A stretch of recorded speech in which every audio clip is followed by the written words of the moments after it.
सारे दर्शकों ने प्रियंका कोहाड़ की राम राम। और फिलहाल है उचाना में। और अगर बात करें तो कल आपने देखा होगा को गसो कला की लड़की नीलम ने जो संसद में जो स्मोक फायर करे, मतलब जो धुआं फैलाया, तो उसके बाद यहाँ पे मतलब सिक्कम है, एक अखबार में फोटो भी लगी सिक्कम के साथ कि जो नीलम है वो किसान आंदोलन में सक्रिय थी। तो किसान आंदोलन में जब सक्रिय थी तो सिक्कम के साथ उनका फोटो भी लगा है। तो इनसे बात करेंगे कि वो किसान आंदोलन में कितनी सक्रिय थी और उसके पीछे क्या कांड रहा है कि संसद तक पहुंची और संसद में जाकर इस प्रकार से हंगामा किया और जो स्मोक वहाँ पे फैलाया गया। राम राम सिक्कम जी। राम राम। सिक्कम जी, आपका फोटो वायरल हो रहा है साथ में नीलम के साथ में। मेरी फ्रेंड है तो फोटो वायरल होना चाहिए, क्योंकि आपने पता वो अम्बेडकरवादी और भगत सिंह को पढ़ने वाली लड़की थी और मैं भी अम्बेडकर में और भगत सिंह में विश्वास करती हूँ। सेम विचारधारा है तो कोई बात नहीं है, बड़ी बात नहीं है। यदि एक फ्रेंड है, आपने पता पीछे एक मामला हुआ था मेरे साथ, लास्ट टाइम तक मेरा हाथ पकड़ के वो खड़ी रही थी तो मेरी बैकबोन बनी थी। आज बुरा वक्त है तो आज मैं अपने दोस्त के साथ हूँ और उसने गलत नहीं किया। उसने रोजगार के लिए, शिक्षा के लिए, एमएसपी के लिए महिलाओं की आवाज़ को बुलंद करने का काम किया है। हम इसको आज भी गलत नहीं मानते। किसान आंदोलन में कितनी सक्रिय थी नीलम? किसान आंदोलन में जब उसकी छुट्टी होती थी तभी वो आती थी। कई बार खटखटोल पे थी, मैं खटखटोल पे भी आती थी, उचाना भी आती थी। जो पहलवानों का आंदोलन था उसमें मेरे साथ लगातार 3 दिन थी वो। और हमारा जो सूरजमुखी का आंदोलन था, गुरुनाम जी पकड़ लिए थे, उस दिन भी वो मेरे साथ थी। आज से 1.5 महीने पहले मेरी बात तो हुई थी, उसके बाद मैं बात नहीं कर पाई क्योंकि मैं जो यहाँ उचाना के अंदर जो 60 लड़कियों का जो मामला था प्रिंसिपल वाला, मैं उसमें बिजी थी तो मेरी बात नहीं हो पाई उसके साथ। और ये क्यों हुआ, कैसे हुआ, ये कारण आज तक मुझे भी नहीं समझ में आया। हाँ, ये बात थी कि उसके विचार वाक्य में क्रांतिकारी थे और हमेशा मैं कहती थी कि सत्ता परिवर्तन नहीं, व्यवस्था परिवर्तन करूंगी, क्योंकि आप तो यहाँ के लोकल पत्रकार हो, आपको पता है हमेशा मैं व्यवस्था परिवर्तन की बात करती थी। तो उसकी एक ही बात होती थी, किसी की एक दिन इंकलाब आएगा तो उचाना से आएगा। तो वो बात कहीं ना कहीं उसने साबित कर दी। वो इंकलाब के लिए अंदर से लड़ेगी, हम इंकलाब के लिए बाहर से लड़ेंगे। पूर्ण रूप से समर्थन है और उस बेटी को बाहर निकालने के सारे रास्ते हम खोलने का काम करेंगे। सिक्कम जी, मतलब नीलम गसोकला से है और गसोकला की अगर बात करें तो 2005 में भी विवादों में रहा। जी जी जी, वो एक अलग मैटर है, पर ये बेटी क्रांतिकारी है, ये आतंकवादी नहीं है। और आतंकवादी तो हम भी है, हमारे ऊपर भी 302, 307 लगाई थी किसान आंदोलन के दौरान। इसका मतलब ये थोड़ी है कि धारा लगने से कोई आतंकवादी बनता है। पर उस सरकार को हम बता देना चाहते हैं कि बेटी को अकेला समझने की कोशिश मत कीजिए।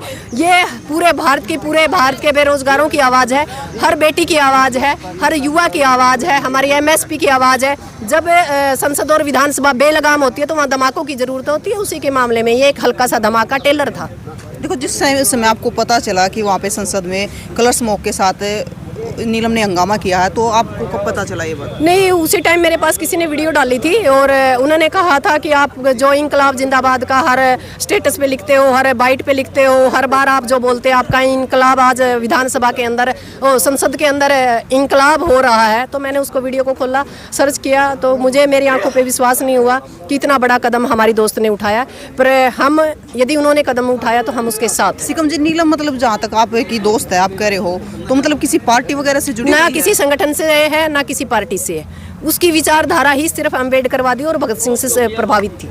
मतलब देखो, ये कहना है जैसे संसद में प्रवेश करना एक बहुत बड़ी बात है, तो इसके बारे में फिर क्या कोई? नहीं, कोई बड़ी बात नहीं है। यदि संसद बेलगाम होगी तो क्या करेंगे? लगातार 3.5 साल से हम लड़ रहे हैं। यदि सरकार हमारी आवाज़ नहीं सुनेगी, लगातार बेटियों को मारा जा रहा है, लगातार बेटियों पर रेप हो रहे हैं, लगातार बेटियों का शोषण हो रहा है, नस्ल सुरक्षित नहीं है, फसल सुरक्षित नहीं है, रोटी सुरक्षित नहीं है, बेटी सुरक्षित नहीं है, तो हमारी मजबूरी है। और अभी तो 6 बच्चे गए हैं। यदि इस सरकार ने इस व्यवस्था को नहीं संभाला, सिर्फ मंदिर और घंटे बजाते रहे, तो आने वाला पूरा भारत उठ के संसद और विधानसभा में गुंजेगा। मैंने कई बार आपको पहले बाइट दी है कि ये देश अनिश्चितकालीन इमरजेंसी से गुजर रहा है। आने वाले टाइम में श्रीलंका जैसे हालात होंगे। श्रीलंका का ये पहला टेलर है। अच्छा सिक्कम जी, ये बताइए, जैसे मतलब वो किसानों को कुछ भी जो करना होता तो दिल्ली जाना पड़ता है, लेकिन आज दिल्ली से यहाँ पे मैं कई बार कहते थे सत्ता परिवर्तन नहीं, व्यवस्था परिवर्तन होगा। उचाना से एक नया सूरज निकलेगा, एक नया आगाज होगा। तो वो नया आगाज है दिल्ली और चंडीगढ़, हमने उचाना को बना दिया। कुछ नए पुराने नेता होया करते थे, वो कहा करते जिंद को राजधानी बनावांगे, हम उचाना को राजधानी बनावांगे। दिल्ली न चंडीगढ़ ने यहाँ उचाना में लेकर आवांगे। तो मतलब आपका कहना है कि नीलम ने जो किया बिल्कुल ठीक किया? नहीं, बिल्कुल ठीक किया। गलत क्या किया है? जब सरकार तानाशाही पे मतलब तानाशाही करेगी और किसी वर्ग की नहीं सुनेगी तो मजबूरी है, धमाके होना मजबूरी है। भगत सिंह का कोई शौक नहीं था धमाके करना, वो पूरी संसद को भी उड़ा सकता था। ये उसी से प्रेरित कुछ लगभग उस जैसा, क्योंकि आपको मैंने भी बताया, आप जो कह रहे हो कि फोटो वायरल हुआ, आपने देखा होगा वो फोटो भी हमारा दोनों का भगत सिंह के साथ है। यानी का है? नहीं, वो पहलवान खिलाड़ियों के टाइम का है। अच्छा। हाँ, लगभग आज से 7-8 महीने पहले का है। 7-8 हाँ महीने जी। पहले का। तो देखिए सिक्कम हमारे साथ थी जो किसान नेत्री है, तो उन्होंने बताया कि उस लड़की ने, नीलम ने, जो गसोकला से हैं, बिल्कुल जो किया ठीक किया। और आपको पता है कि 2005 में भी गसोकला सुर्खियों में था और अब दोबारा से फिर गसोकला सुर्खियों में है। तो आपका क्या कहना कि नीलम ने जो किया, संसद में जो स्मोक फैलाया, उसके बारे में आप क्या कहोगे? अपनी राय जरूर बताएं और तस्वीरों को ज़्यादा से ज़्यादा शेयर करें।